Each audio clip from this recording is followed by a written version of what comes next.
So Deontay Wilder is recently he's been on the PBC podcast, which I've made a previous video about. And also in that podcast, Deontay Wilder's actually alluded to some interesting statements here, that some interesting things he's actually said. These are the words of Deontay Wilder. He says, sometimes you get used to things, get comfortable with things, you still have hunger, but it isn't the same as when you first tried to get into the rankings and you go on to fight for a world title. This has allowed that hunger to come back. I'm never down about losing, but it makes me stronger to come back and overcome.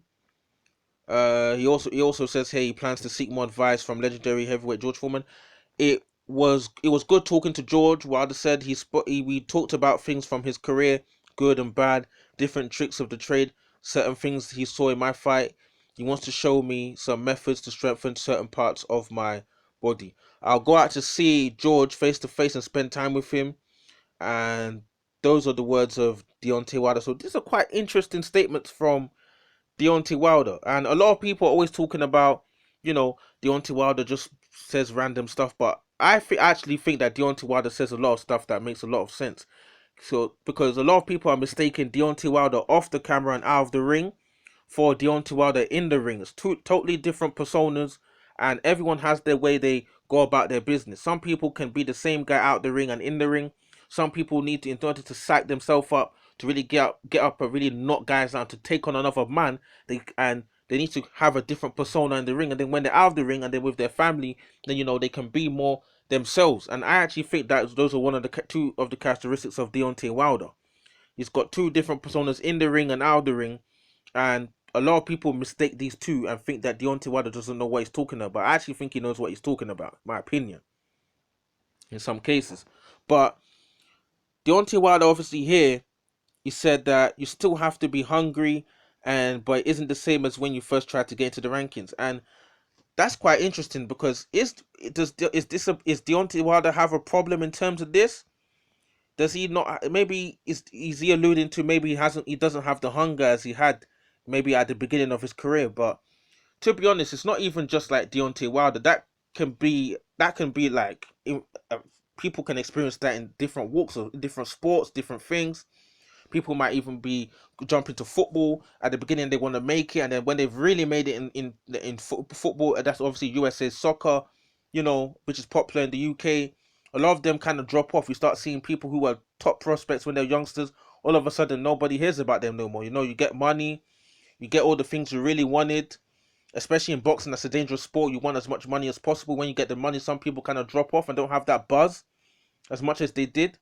That's why some people believe that's one reason why maybe Anthony Joshua actually lost to Andy Ruiz in the first fight. You get comfortable, you're training in Miami, and then all of a sudden, you've got a hungry fighter in front of you who wants to be the first Mexican heavyweight champion, who's coming after you, and you've just been chilling. Not really chilling, but your mentality is more relaxed than it was when you really wanted to come up. When obviously people like AJ was beating Charles Martin and all these guys picking up the IBF.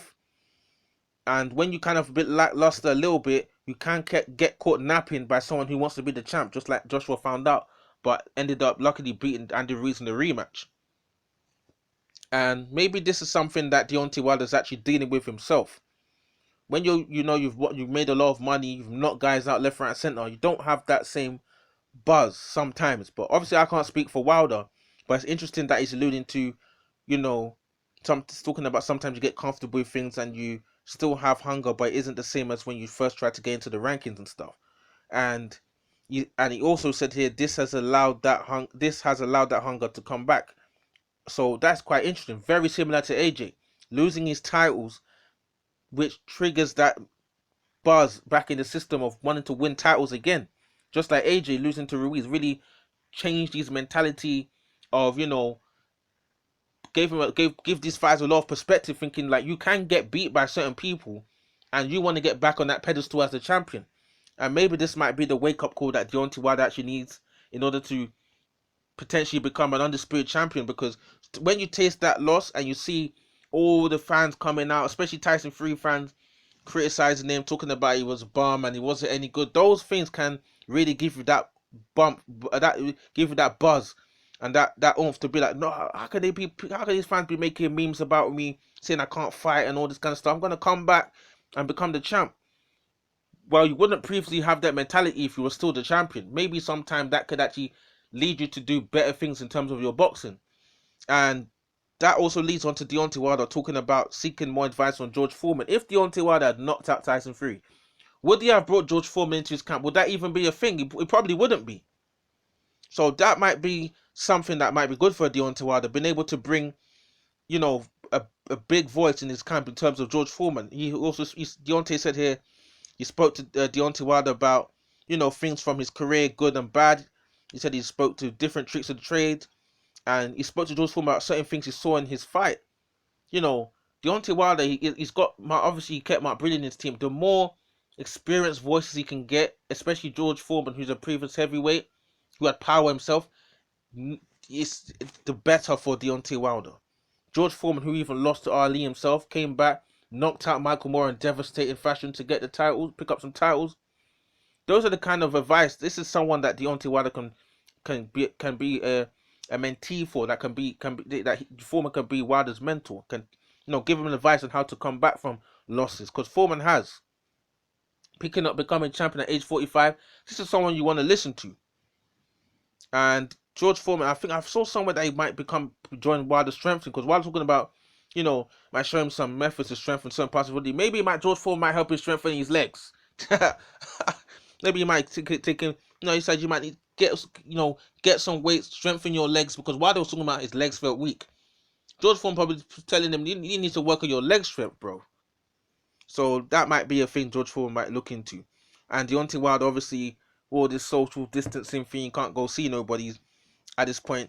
George Foreman's talking about, Wilder's talking about he's gonna go face to face and spend time with George Foreman. So I think this is a good move for Deontay Wilder. He needs as much help as he can get, especially from someone like Foreman, in order to pick his titles back. Can give him advice on certain things he needs to work on. So drop your comments in the comment section below. What do you think about the statements that Deontay Wilder's been saying here, talking about, becoming more hungry again after losing to Tyson Fury, and at the same time teaming up with George Foreman? Drop your comments in the comment section below. Like, subscribe. Cool.